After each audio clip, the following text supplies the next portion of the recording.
স্বাগত জানাচ্ছি ডিবিসি নিউজের নিয়মিত আয়োজন রিগাল ফার্নিচার নিবেদিত সমাধান সূত্রে। আমি ইশরাত জাহান উর্মি আজ আপনাদের সাথে আছি। এই অনুষ্ঠানে আমরা সপ্তাহের 5 দিন নারীদের নানা সমস্যা আর তার সমাধান নিয়ে আলোচনা করে থাকি। এরই ধারাবাহিকতায় প্রতি মঙ্গলবার আমরা কথা বলি পারিবারিক সম্পর্ক নিয়ে। আজ কথা বলবো শিশুর শাসন এবং শাস্তি এ বিষয়ে। আমরাই বলবো না, আপনারাও বলবেন। স্ক্রিনে দেখানো ফোন নম্বরে ফোন করে যোগ দিতে পারেন। আপনিও আপনার প্রশ্নের উত্তর দেওয়ার জন্য আজ আমাদের সাথে আছেন মনোবিজ্ঞানী ফরিদা আক্তার। আপনাকে স্বাগত স্টুডিওতে।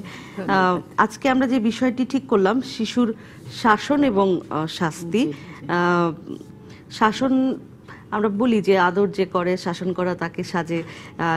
শিশুর শাসন ইদানিং কিন্তু মানে এই সময় শহরের কনটেক্সটে যদি আমরা দেখি শাসনটার রকম ভেদ আমরা দেখতে পাই। কখনো কখনো খুব কড়া শাসন দেখা যায়, আবার কখনো কখনো একেবারেই শিশু যা চাইছে তাই দিয়ে দেওয়ার একটা প্রবণতা দেখা যায়। প্রথমত আমি জানতে চাই আসলে যে শিশুর শাসন শাস্তি এগুলো কি ধরনের হওয়া উচিত? আপনার প্রথম কথাটি ধরেই বলি, আপনি সুন্দর একটা কথা বলেছেন যে আদর যে করে শাস্তি তাকে দেয়া মানায়।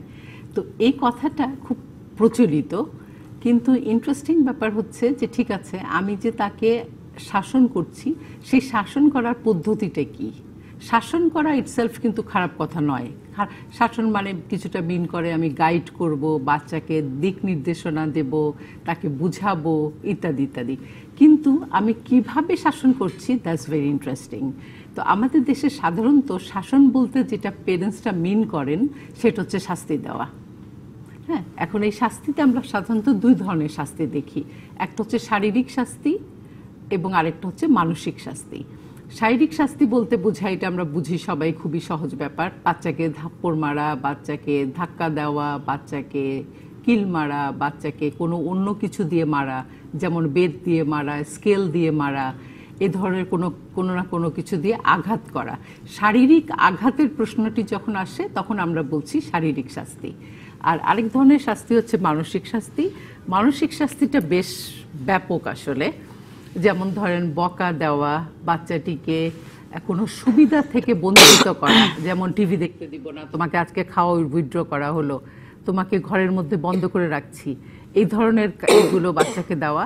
এই যে মানসিক দিক থেকে যে আমরা টর্চার করি বাচ্চাকে, কিংবা ধরেন আরেকটি বাচ্চার সাথে তুলনা করা, আরেকটি বাচ্চার পরীক্ষা এত ভালো করছে তুমি কেন কম পাচ্ছ, হ্যাঁ, এই ধরনের নানানভাবে কিন্তু আমরা মানসিক শাস্তি দিতে পারি একটা বাচ্চাকে।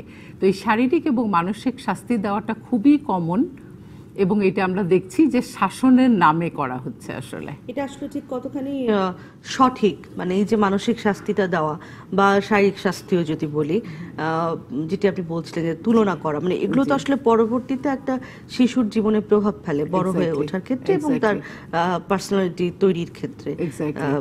তো আমরা যেটা বলছি সেটা হলো, সাইকোলজিস্টরা বলছি যে শাস্তি একদমই দেওয়া যাবে না, শাসন করা যাবে, কিন্তু সেটা এ কাইন্ড অফ গাইডেন্সের মতো করে, যেটাকে আমরা পজিটিভ ডিসিপ্লিনিং টুলস বলি। পজিটিভ ডিসিপ্লিনিং টুলস, যে আমরা পজিটিভ ওয়েতে বাচ্চাকে শাসন করতে পারি, কিন্তু শাসন করা মানেই শাস্তি নয়। আপনি শাস্তির প্রভাব সম্পর্কে বলেছেন যে কি হতে পারে। প্রভাব বেশ ব্যাপক, অনেকই ব্যাপক। আমি সাধারণত ছোট করে 3 ভাগে নিয়ে আসি। 3 ভাগটা যদি দেখি তাহলে এটা এরকম। প্রথম গ্রুপই দেখবেন যারা মার খাওয়ার পরে খুব অ্যাগ্রেসিভ হয়ে যায়, খুবই অ্যাগ্রেসিভ। সে অন্য বাচ্চাকে মারে, সে কাজের বুয়াকে মারে, সে কাজের বুয়ার বাচ্চাকে মারে, খুব অ্যাগ্রেসিভ হয়ে যায়, খুব জিনিসপত্র ভাঙে, হ্যাঁ, চিল্লাচাল্লি করে, বকাবকি করে।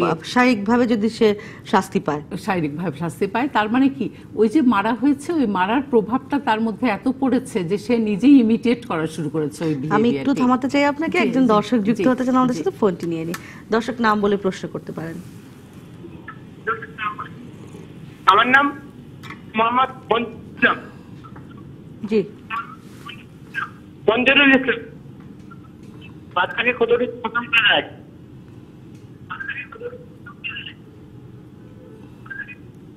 আচ্ছা, আমি যতটুকু আমাদের বুঝলাম সেটা হচ্ছে ওনার বাচ্চার বয়স 7 এবং উনি কতটুকু শাসন করতে পারবেন বা করা যায় সেটি উনি জানতে চাচ্ছেন, যেটি নিয়ে আসলে আমরা কথা বলছি। হ্যাঁ, আমি কি আগের প্রশ্নটিতে শেষ করব নাকি এটা প্রশ্ন উত্তরটা দিয়ে তারপরে আমরা আবার ঠিক প্রসঙ্গে আছে। যাব। হ্যাঁ, 7 বছর অফকোর্স গাইড করার জন্য একটা খুব সুন্দর বয়স। এই বয়স থেকে এই বাচ্চাকে আমরা ফ্যামিলি নর্মস থেকে নিয়ে অনেক ধরনের আচার ব্যবহার, ভাষার ব্যবহার, মেহমানদের সাথে কি করব, বাইরে গেলে কি করব, এরকম নানান কিছু এই নর্মসগুলো আমরা বাচ্চাদের শেখাতে পারি। কিন্তু এই নর্মস শেখানোর মানে এটা না যে আমি শাস্তি দেওয়া শুরু করব 7 বছর থেকে। অফকোর্স সেটা না, সেটা মনে হতে পারে, কিন্তু আসলে আমরা শাস্তি দেব না। আমরা যেটি নিয়ে কথা বলবো আসলে হয়তো আমরা ভবিষ্যতে বলবো, কারণ আজকে যেহেতু আমরা শাস্তি নিয়েই বলছি, এই কারণে পজিটিভ ডিসিপ্লিনিং টুলস নিয়ে আমাদের অন্য সময় বলতে হবে। কিন্তু আমরা অনেক সুন্দর পজিটিভ ওয়েতে বাচ্চাটিকে গাইড করব, কারণ এটা গাইড করার খুব সুন্দর একটা বয়স। আচ্ছা, আপনি যেই প্রসঙ্গে ছিলেন 3 ভাগে ভাগ করেছিলেন। আমি 3 ভাগে ভাগ করছিলাম। তো প্রথম ভাগ হচ্ছে খুব অ্যাগ্রেসিভ হয়ে যায়, মারামারি শুরু করে, লড়াকু টাইপের হয়ে যায়, এবং সে এইটা বুঝে যায় যে এই মারার মধ্যে একটা পাওয়ারের ঘটনা আছে। হ্যাঁ, মা বাবা আমাকে মারতে পারে, কিন্তু আমি মা বাবাকে মারতে পারি না, কারণ আমার পাওয়ার হচ্ছে মা বাবার থেকে কম। সুতরাং আমি কাকে মারবো? আমার ছোট ভাই বোনকে মারবো।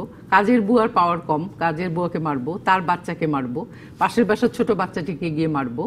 তো এই ধরনের খুব অ্যাগ্রেসিভ টাইপের বাচ্চা হয়ে যায়, তখন পাওয়ার এক্সারসাইজের একটা ব্যাপার চলে আসে। এক্স্যাক্টলি, এবং এটা বুঝতেই পাচ্ছেন বাচ্চার পার্সোনালিটিতে কত বেশি প্রভাব ফেলে, তাই না, এই ধরনের কাজ। এবার আসেন সেকেন্ড গ্রুপ। সেকেন্ড গ্রুপটা খুব ইন্টারেস্টিং। এরা মার খাওয়ার পরে অনেক বেশি কমপ্লেক্সে ভোগে। এই ধরনের একটা কমপ্লেক্স যাকে আমরা বাংলায় হীনমন্যতা বলি।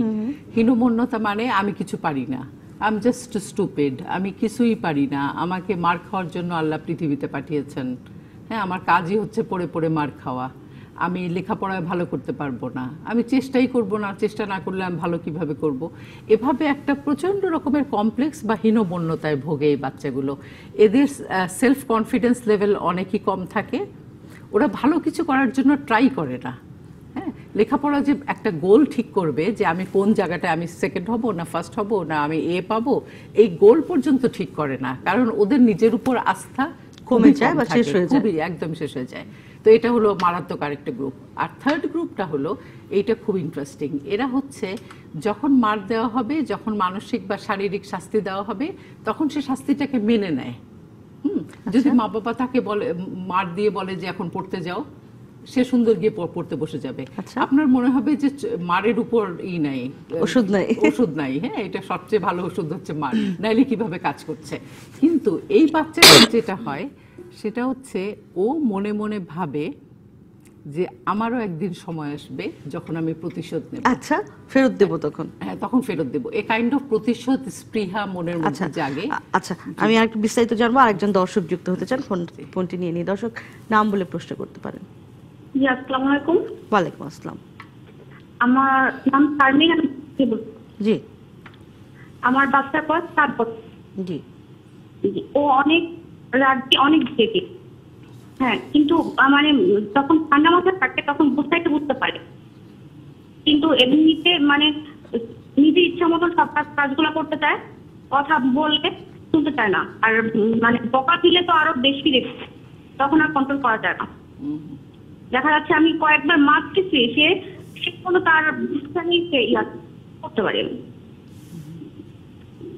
আচ্ছা, অনেক রাগী এবং জেদি যখন সে স্বাভাবিক অবস্থায় থাকে তখন সব কাজ নিজের মতো করে, কিন্তু বকা দিলে সে আরো বেশি রাগী এবং জেদি হয়ে যায়, আরো বেশি রেগে যায়। ভায়োলেন্ট হয়ে যায়। আমাদের প্রথম সারিতে পড়া বাচ্চাটা আমি যে ক্লাসিফাই করছিলাম, প্রথম গ্রুপে যারা পড়ে যে খুব অ্যাগ্রেসিভ হয়ে যায়, মার দেয়, জেদ করে। হ্যাঁ, তো এটা হচ্ছে সেই ধরনের বাচ্চা। তো উনি ঠিক কোশ্চেনটা কি করেছেন, মানে কি সাজেশন চাচ্ছেন উনি বেসিক্যালি না মেরে কিভাবে আসলে সমাধানটা করা যায় সেটা নিয়ে আমি যেটা বলছিলাম যে আমরা পজিটিভ ডিসিপ্লিনিং টুলস নিয়ে আলাপ করব, কিন্তু আজকে করা যাবে না, বিকজ অফ ওটা আরেকটা বেশ বড় এরিয়া। কিন্তু এই মুহূর্তে ওনার সলিউশনটা কি? উনি বাচ্চাকে না মারা বা বুঝিয়ে বলা? হ্যাঁ, বাচ্চাকে মানসিক শাস্তি দিতে পারবে না উনি, শারীরিক শাস্তিও দিতে পারবে না, বরঞ্চ বাচ্চাটা এই যে সময়টায় ঠিক মতো কাজ করে উনি বলছেন তাকে অ্যাপ্রিশিয়েট করা। এক্স্যাক্টলি, তাকে ওকে শুধু অ্যাপ্রিশিয়েট করাই নয়, ওর কথা আরেকজনকে গল্প করা যে আমার বাচ্চাটা এত সুইট করে নিজে কাজ করে। হ্যাঁ, টেলিফোনে আরেকজনকে বলা, যাতে বাচ্চাটা দেখে যে ওর ভালো কাজটাকে অনেক বেশি অ্যাপ্রিশিয়েট করা হচ্ছে। এটি তার মধ্যে হয়তো একটা পজিটিভ পরিবর্তন বা চেঞ্জ আনবে। বাচ্চাদের যে কাজ, সেটা বাচ্চা না, আপনি দেখেন হ্যাঁ, সবাইকে বড়দের ক্ষেত্রেও। যদি আপনি প্রশংসা করেন তাহলে ওই কাজটি করার প্রবণতা বেড়ে যায়। একটা বিরতির সময় পৌঁছে গেছি, ফিরে এসে আবারও কথা বলবো। রিগেল ফার্নিচার নিবেদিত সমাধান সূত্রে একটা বিরতি, এবার সঙ্গেই থাকুন। রিগেল ফার্নিচার নিবেদিত সমাধান সূত্র দেখছেন আপনারা। আমাদের সাথে আজ আছেন মনোবিজ্ঞানী ফরিদা আক্তার। আমরা কথা বলছি শিশুর শাসন ও শাস্তি নিয়ে। আপনি 3টা ভাগে ভাগ করেছিলেন এই শাসন এবং শাস্তিকে, তৃতীয় ভাগতে আপনি একটু বলতে চাচ্ছিলেন, আর একটু ব্যাখ্যা করে। তো তৃতীয়টা যেটা আমি বলছিলাম যে এই বাচ্চারা শাস্তি দিলে যে কাজগুলো করার কথা, মানে পেরেন্টসরা যা মনে করেন যে করবে সেগুলো কিন্তু করে, তখন তৎক্ষণাৎ করে। দেখলে মনে হবে যে না, মারের উপরই নেই, কোনো ওষুধ নাই, কিন্তু ওরা যেটা ভাবে সেটা হচ্ছে আমারও একদিন আসবে। হ্যাঁ, আমার যেদিন আসবে সেই দিন আমি দেখব যে তোমরা কি করো। আচ্ছা, সেই প্রতিশোধ নেওয়ার যে সময়টি, সেটাও যে অনেক বেশি পরে তাও না, টিন এজের হতে হতেই হয়ে যায়। আচ্ছা, যখনই 14-15 এরকম বছর হয় তখন মা বাবাকে যত রকমের পেইন দেওয়া, হার্ড টাইম দেওয়া যায়, যত রকমের বাসায় দেরি করে আসা, পড়তে না বসা, পরীক্ষায় খারাপ করা, কোচিংয়ে টাকা দেওয়া হচ্ছে অথচ টিচারের কাছে যাবে না। হ্যাঁ, তারপরে খেলাধুলা, কোনো ভালো সুস্থ কাজ করবে না, খেলাধুলাও করবে না, টাইমলি খেতে বসবে না, গোসল করবে না। অনেক বাচ্চা তো এই সময় মাদকাসক্ত হয়ে যায়। এক্স্যাক্টলি, যত রকমের নেগেটিভ কাজ আছে, মানে যা করলে পেরেন্টসরা কষ্ট পাবে, হার্ট হবে, সেগুলো বারে বারে করতে থাকে। কারণ সে মনে করে যে এতদিন আমাকে যা শাস্তি দেওয়া হয়েছে তার প্রতিদান দিচ্ছি আমি, এবং সেটা করে। এই বাচ্চাদেরকে খুবই ডিফিকাল্ট হয়। আমার কাছে নিয়ে আসছেন এরকম অনেক বাচ্চাই, কিন্তু তাদেরকে ম্যানেজ করাটা খুবই ডিফিকাল্ট, খুবই। আমি মূল যে কথাটি বাচ্চাটিকে বোঝানোর চেষ্টা করি সেটা হচ্ছে এইটা, বা ওর মনে আনার চেষ্টা করা, সেটা হচ্ছে ফাইন, তোমার পেরেন্টসরা তোমাকে হার্ড টাইম দিয়েছে, এই জন্য তুমি তাদের হার্ড টাইম দিচ্ছ, কিন্তু এইটার বিনিময়ে তোমার লাইফ কি হতে যাচ্ছে।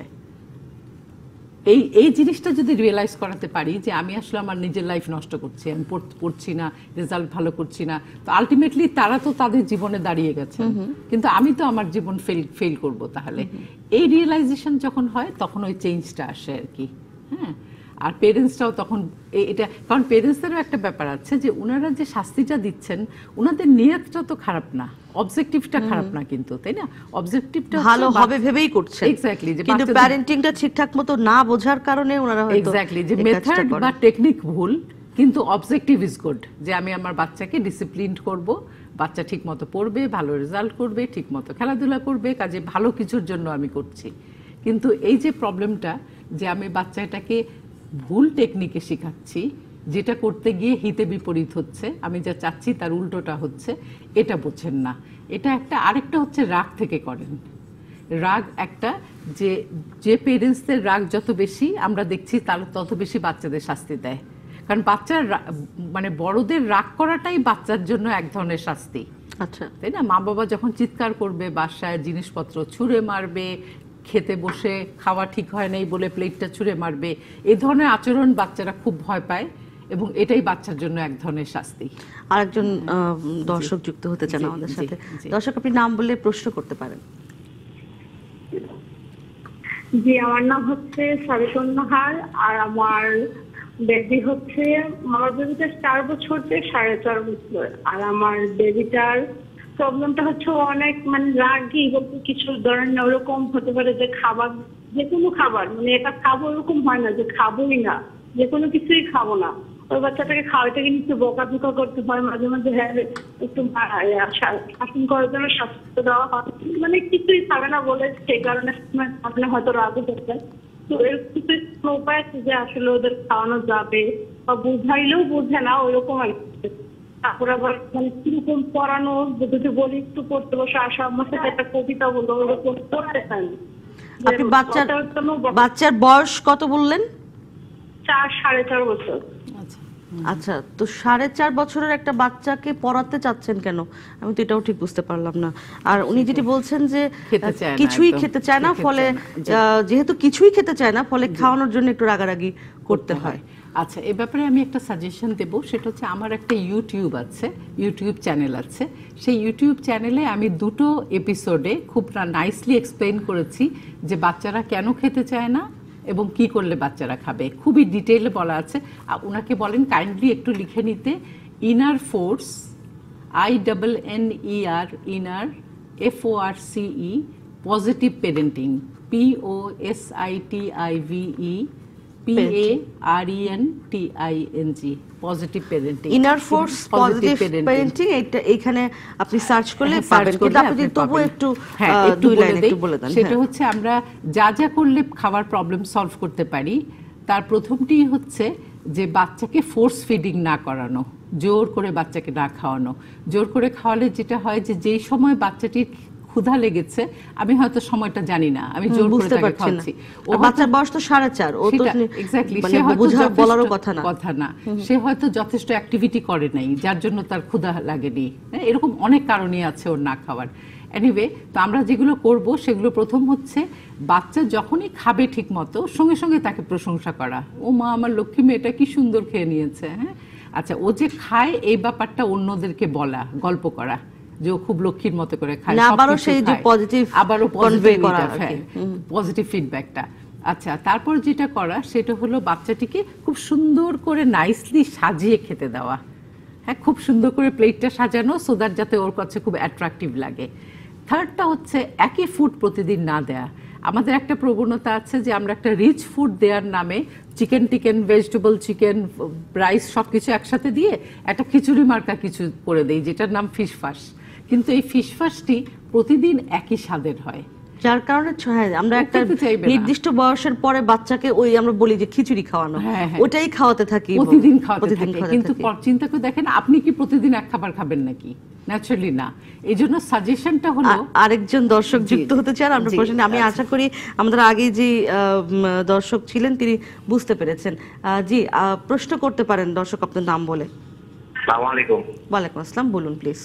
আমার নাম আব্দুল সালাম, আমি সকালে বলতাম। আমার ছেলের বয়স 6 বছর। আমার ছেলেটা উল্টো কোনো সমস্যা না, শুধু খালি পড়াশোনা অমনোযোগী, শিক্ষক সময় বলে তো অনেক ব্রেন আসতে পারছে, যত পড়াশোনায় মানে অমনোযোগী হয়তো কোশ্চেনতে আপনার 10টা প্রশ্ন আছে, হয়তো 3টা অ্যান্সার করতে ওই 7টা নিয়ে বসে আপনার অ্যান্সারই করেনি, হয়তো ওই বছর চলে হয়তো বাসার সাথে প্রাইভেট পড়াচ্ছে, হয়তো আপনার বলছে এইভাবে লেখো, ও দেখতে পারিছে, দেখবে হয়তো স্বাস্থ্য ঠিক আছে বা বলে দিলে বা তখন ঠিক আছে, হয়তো উদ্দেশ্য চলে গেলে ও অমনোযোগী, ওই পরীক্ষার ব্যাগ প্রশ্ন করে, ওই অমনোযোগী করে। আমি আমার অবস্থা কি? আচ্ছা, কথা যেটুকু বুঝতে পারলাম পুরোপুরি বুঝতে পারিনি। অমনোযোগী,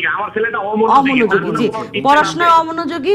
উনি দাবি করছেন যে ছেলেকে শারীরিক শাস্তি দিলে সে মনে রাখতে পারে, না দিলে মনে রাখতে পারে না।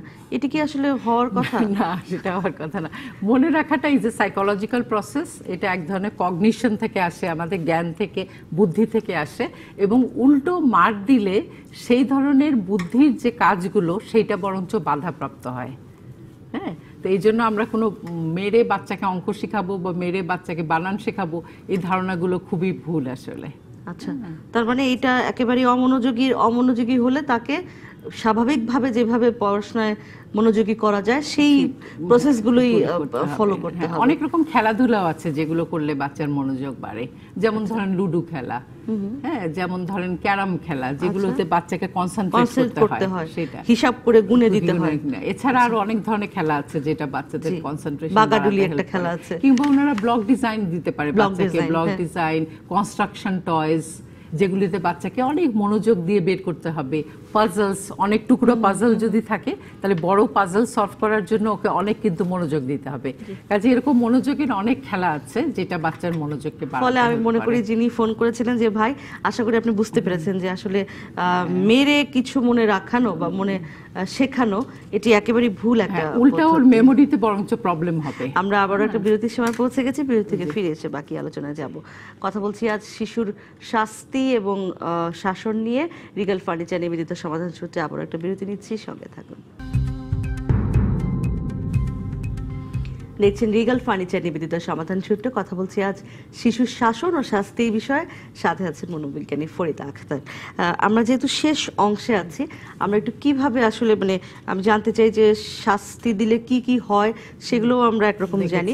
একটু যদি আমরা সমাধানের দিকে যাই, যে শাস্তি না দিয়ে এবং এই এই শাসন কথাটার মধ্যে আপনি বলেছেন যে এক ধরনের ইতিবাচকতা আছে, পজিটিভিটি আছে, কিন্তু কিভাবে শাস্তি না দিয়েই একজন সন্তানকে, মানে যেটা আসলে আমরা উন্নত দেশগুলোতে দেখি সেখানে কিন্তু এরকম মানসিক না, শারীরিক exactly, নির্যাতন শাস্তি exactly, হ্যাঁ, ইত্যাদির কোনো exactly, কনসেপ্ট নেই, তো তারা তো মানুষ করতে পারছেন সন্তানকে, আমাদের এখানে এই ধারণা কেন? কেন? হ্যাঁ, না, সুন্দর কোশ্চেন করেছেন। আমি যদিও বলেছি যে আপনাকে রিকোয়েস্ট করছি যে যদি পরবর্তী এপিসোডে বা যখনই হয় আপনারা পজিটিভ ডিসিপ্লিনিং টুলসের উপরে রাখেন তাহলে খুবই ভালো হয়, কারণ ওটা বেশ ব্যাপৃত একটা বিষয়। তারপর আমি ছোট করে বলি যে কি করা যাবে। আচ্ছা, একদম প্রথম হচ্ছে যে আমরা বাচ্চাকে অ্যাজ মাচ অ্যাজ পসিবল প্রশংসা করব, যেটা আমি আগেও বলেছি, এখনো বলছি। আচ্ছা, বাচ্চা ভালো কিছু করে এটা নিয়ে বাচ্চার সামনে অন্যদের সাথে ডিসকাস করব। হ্যাঁ, আচ্ছা, বাচ্চার যে খারাপ আচরণগুলো করে সেইটা নিয়ে কখনোই অন্যদেরকে বাচ্চার সামনে আলোচনা করব না, কারণ আমি যদি খারাপ কাজটা নিয়ে আলোচনা করি ও ভাববে ও এগুলো হচ্ছে আলোচনার বিষয়, সুতরাং ও ওইগুলো আবার বারে বারে করবে। এটা একটা। আরেকটা হচ্ছে বাচ্চাকে আমরা সমালোচনা করব না, বাচ্চাকে আমরা ফিডব্যাক দেব। দুটোর মধ্যে পার্থক্য হলো, সমালোচনা আমরা সবাই জানি, লোকজনের সামনে বকাবকি করা বা ওকে ডাইরেক্টলি না বলে হাজব্যান্ডকে বলা, দেখো তোমার ছেলে কি করে, আজকেও ঠিক মতো খায় নাই, আজকেও ঠিক মতো পড়ে নাই, ইত্যাদি ইত্যাদি, মানে পার্টনারকে বলা আর কি। হ্যাঁ, এক্স্যাক্টলি। আমরা বলি ক্রিটিসিজম না করে ফিডব্যাক করা। আরেকজন দর্শক যুক্ত হতেছেন, আমার ফোনটি তুলে দর্শক নাম বলে প্রশ্ন করতে পারেন। হ্যালো, আসসালামু আলাইকুম। জি বলুন, শুনছি আমরা। আমার নাম হচ্ছে তাহমিনা ইয়াসমিন। জি। আমার বাচ্চা ক্লাস 1 করে। এখন ওই যে কথা বলতো 2 এবং 3 যে সংখ্যা, আমার বাচ্চা সব 2 এবং 3 তাকে মারা পড়ে কোনো কারণে পড়ালেখা করলো না, দুষ্টুমি বেশি করলো, অনুভূতি করলো, যদি তাকে একটা জবাবে ও খুব অনুভব যায় যে আমি পারি না, সবাই পারি না, আমার কিছু হচ্ছে না, আমি কি করব, আমি ভুলে যাই, আমার মাথায় থাকে না। আচ্ছা, মানে এই জিনিসগুলো সে খুব ইয়া করে, অনুতপ্ত থাকে। আর একটা হচ্ছে যে মাঝে মধ্যে খুব মেজাজ দেখায়, বলে যে আমিও বড় হলে তখন আমিও তোমাকে দেখাই দিব, আচ্ছা, তুমি ভুল করলে তখন আমিও তোমাকে দেখবা কি করি। মানে এই জিনিস তো করে আসলে কিভাবে ওকে সামাল করতে পারি। জি, আপনি 2-3 যেটি বলেছিলেন ঠিক তাই, সেগুলোর হ্যাঁ। সাথে মিল আছে, উনি নিজেই বললেন আর কি। তার মানে উনি হীনমন্যতাও হয়েছে, আবার সে বড় হয়ে প্রতিশোধ দেবে সেই কথাটিও বলছে। মানে অনুতাপে ভোগে এক ধরনের, জি। ঠিক অনুতাপ না, উনি যদি অনুতাপ শব্দটা ব্যবহার করেছেন, কিন্তু অনুতাপ তো আসলে ভালো একটা রিগ্রেট করা, কিন্তু যেটি আপনি বলছিলেন যে হীনমন্য হয়ে যায়, এবং 3 নম্বরে যেটি বলছিলেন যে প্রতিশোধ একসময় স্পৃহা, প্রতিশোধ নেবার ইচ্ছা জাগে। হ্যাঁ, এক্স্যাক্টলি। কিভাবে উনি সন্তানকে, আমরা ওইটাই বলছিলাম না, জি, আপনি সেটাই আমাদের বলি। সঙ্গে থাকুন, আমরা তাই নিশ্চয়ই বলছি। আপনি বুঝতে আচ্ছা, পারবেন। আমি একটা ইম্পর্টেন্ট কথা বলছিলাম যে আমরা ক্রিটিসিজম না করে ফিডব্যাক করব। What's the difference between criticism and feedback? না, ফিডব্যাকটা আমরা বলছি যে বাচ্চাটিকে নিয়ে বসা, যেমন বলা যে আব্বু তোমার সাথে আজকে রাতে আমি একটু বসতে চাই। আচ্ছা, বসলেন, বসে আপনি বললেন যে আমি তো জানি বাবা তুমি একটা লক্ষ্মী ছেলে, অনেক ভালো ভালো কাজ করো, আম্মু ভেরি হ্যাপি অ্যাবাউট ইট বাবা, কিন্তু তোমার কিছু কিছু আচরণ আছে যেটা আমার কাছে একটুখানি ভালো লাগে না, can I just say that? তো বাচ্চা বলবে হ্যাঁ, তখন আমরা বলবো যে তোমার এইটা আম্মু খুব একটা পছন্দ করি না, কিন্তু লিস্টটা অনেক বড় না করা। আমি যদি সব একবারে সব নিয়ে আসি, বিশাল লিস্ট বানাই, তাহলে বাচ্চা কিন্তু তখন ফ্রাস্ট্রেটেড হয়ে যাবে যে ও আমার তো সবই খারাপ। তাহলে তো সেটা না বলে আমি পিক করব যে দুটো আমার কাছে মেইন মনে হয়, সেই দুটো আমি পিক করে তারপর বাচ্চাকে বলবো যে এই যে ব্যাপারগুলো আম্মু দেখতে চাই না বাবা, এটা নিয়ে তুমি কি করবা বলো। এ কাইন্ড অফ প্ল্যান করা যে আমি এই আচরণগুলো দেখতে চাই না, সো এটা ভালো না বাবা, তাহলে আমরা কিভাবে চেঞ্জ করব, এই চেঞ্জ কিভাবে করব সেটা নিয়ে বাচ্চাটির সাথেই একটা প্ল্যান করতে হবে। This is called feedback. এটা শুধু বাচ্চা না, এটা বড়দের সাথেও কিন্তু আমি যদি সমালোচনা না করে, চিন্তা করেন আপনার বসই ধরেন, আপনার বস আপনাকে একটা করতে পারে সবার সামনে সমালোচনা করা, একটা করতে পারে যে উর্মি তুমি একটু আমার রুমে এসো তো, আমি তোমার সাথে একটু কথা বলবো, তারপর কথা বললো এবং ফিডব্যাক করলো, ন্যাচারালি আপনি সেকেন্ডটা বেশি অ্যাকসেপ্ট করবেন, রাইট? তো বাচ্চার ব্যাপারও তাই, যে আমরা বলি সেকেন্ডটা বেশি এই করা, অ্যাপ্রোচ করা, বাচ্চার পছন্দের কাজ করতে দেয়া, এবং সেই কাজগুলোকে অনেক অ্যাপ্রিসিয়েট করা। যেমন বাচ্চা হয়তো আঁকাতে পছন্দ করে, গান গাইতে পছন্দ করে, নাচতে পছন্দ করে, তো এই জাতীয় কাজগুলো তাকে অনেক বেশি করতে দেওয়া, সেটা ইম্পর্টেন্ট। বাচ্চাটিকে অন্য বাচ্চার সাথে তুলনা না করা, যে আরেকজন এত ভালো রেজাল্ট করছে তুমি কেন করছো না। এটা আমাদের শাসন করার একটা কমন টুল, কিন্তু আমরা বলি এটা ভীষণ ধরনের খারাপ একটা জিনিস, হীনমন্য করে তোলে। এক্স্যাক্টলি, কারণ আমরা সবাই একরকম না, উই আর ইন্ডিভিজুয়ালস। আমাদের এক একজন, আপনার ম্যাথস অ্যাবিলিটি একটা থাকতে পারে, আমার আরেক রকম থাকতে পারে, দুজনের ম্যাথস অ্যাবিলিটি সমান নাও থাকতে পারে। আর আমাকে যদি আপনার সাথে তুলনা করা হয়, ও উর্মি এত 90-তে 100-এ ও 99 পায়, তুমি কেন পাচ্ছ না, এটা খুবই অন্যায় ধরনের এক ধরনের তুলনা করা হবে। তো এইটা খুব বেশি করেন পেরেন্টসরা, একজনের সাথে তুলনা করা, তো সেটা দেখতে হবে। আর যেহেতু একদম শেষ অংশে আছি, মানসিক এবং শারীরিক শাসন বা শাস্তি তো আমরা বুঝতে পারি, মারধর করা, মানসিক নির্যাতনগুলোর রকম আসলে কি কি, মানে একজন শিশুর ক্ষেত্রে কি কি ধরনের কমনলি হতে পারে? যেমন হ্যাঁ, কমন যেটা, সেটাকে আসলে আমরা একটা শব্দে বলতে পারি প্রজেকশন। প্রজেকশন মানে হলো একটি বাচ্চার চারপাশের পৃথিবী তাকে কি বলছে। ওর চারপাশের সবচেয়ে ক্লোজ পৃথিবী হচ্ছে ফ্যামিলি, রাইট, তারপর হয়তো স্কুল, তারপর কমিউনিটি। আচ্ছা, এই কমিউনিটি, স্কুল অ্যান্ড ফ্যামিলি তাকে কি ফিডব্যাক দেয় তার সম্পর্কে। আমরা যদি বাচ্চাটাকে বলি তুমি কিচ্ছু পারো না, তোমাকে এতবার বলা সত্ত্বেও তুমি এটা করো নাই, তুমি সব কিছু ভুলে যাও, স্কুলের ব্যাগটাও গুছিয়ে রাখতে পারো না, টেবিলটাও গুছিয়ে রাখতে পারো না, দেখি হ্যাঁ পারোটা কি তুমি তাহলে। এই যে আমরা সারাক্ষণ ওকে একটা ফিডব্যাক দিচ্ছি যে you are a bad person, unskilled person, তোমাকে দিয়ে কিছুই হবে না। কিন্তু ধরুন অনেক বাচ্চা তো আসলেই আছে যে কিছুই আসলে সেগুলো করে না, মানে গুছিয়ে রাখা, বা সেক্ষেত্রে তাকে কিভাবে গাইড করা যাবে? কারণ হচ্ছে যে টাইডি অ্যান্ড আনটাইডিনেস, এটা কিন্তু আমাদের বৈশিষ্ট্যের মধ্যে আছে। কেউ গোছানো হয়, কেউ অগোছালো হয়। পৃথিবীর সবাই গোছানো হবে এমন কিন্তু কোনো আশা করা যায় না। এটা কাইন্ড অফ ক্যারেক্টারিস্টিক্স, সেটা আমাকে মানে বাবা মা হিসেবে মেনে নিতে হবে। বিশ্বের সবাই যদি গোছানো থাকতো, তাহলে যারা গুছিয়ে রাখে তাদেরকে আমরা আলাদাভাবে আইডেন্টিফাই করতাম না, তাই না, প্রশংসাও করতাম না, কারণ সবাই গুছিয়ে রাখে তাই। তো আমাদের অনেকে, আবার কেউ কেউ খুব পারফেকশনিস্ট হয়, কিছু কিছু মা বাবা একদম কোনো কিছু নড়বে না, এক চুল এদিক ওদিক যাবে না। তাদের প্রবলেমটা হচ্ছে তারা আরেকজনের মধ্যেও পারফেকশন দেখতে চায়। এখন আমি পারফেকশনিস্ট না, তাহলে আপনি কিভাবে আমার মধ্যে খুঁজে পাবেন? আমি মেসি রাখতে পছন্দ করি, অগোছালো থাকতে পছন্দ করি। অনেকের অগোছালো থাকলেই পড়াশোনা করতে ভালো লাগে, টেবিলে ছড়ানো থাকবে বই খাতা। আর কেউ কেউ আছে যে না, সব খাতা টাতা টাইডি থাকবে, শুধু আমি যেটি পড়ছি ওইটাই আমার সামনে থাকবে। কাজে দেয়ার আর ডিফারেন্সেস। এখন পেরেন্টসদেরকে কিছুটা ডিফারেন্সও বুঝতে হবে। সবাই একরকম হবে এভাবে যদি আমরা শাসন করি, তাহলে এটা একটা রং কাজ করা। আমার একদমই শেষ পর্যায়ে পৌঁছে গেছে। আমার মনে হয় যে আসলেই আপনি যেটি বললেন, শিশুর শাসন এবং শাস্তি, এবং আরেকটি বিষয় যেটি বলছিলেন যে পজিটিভ ফিডব্যাক এবং কিভাবে পজিটিভলি কাজগুলো করা যায়, সেটা নিয়ে আসলে বিস্তারিত বলার জন্য আরেকদিন কথা বলা যায়, এবং এগুলো বারবারই আমাদেরকে বলতে হবে, কারণ এই বিষয়গুলো তো আসলেই বাবা মা সন্তানের সঙ্গে সম্পর্কের ক্ষেত্রেও এবং একজন শিশুর বেড়ে ওঠার ক্ষেত্রে যে ভূমিকাটা রাখে সেটি অত্যন্ত গুরুত্বপূর্ণ। অনেক ধন্যবাদ আপনাকে ফরিদা আক্তার। নিশ্চয়ই আবারও অন্য কোনো বিষয়ে আপনার সঙ্গে দেখা হবে। রিগেল ফার্নিচার নিবেদিত সমাধান সূত্রে এই ছিল আজকের মতো। ডিবিসির সঙ্গে থাকুন 24 ঘন্টা।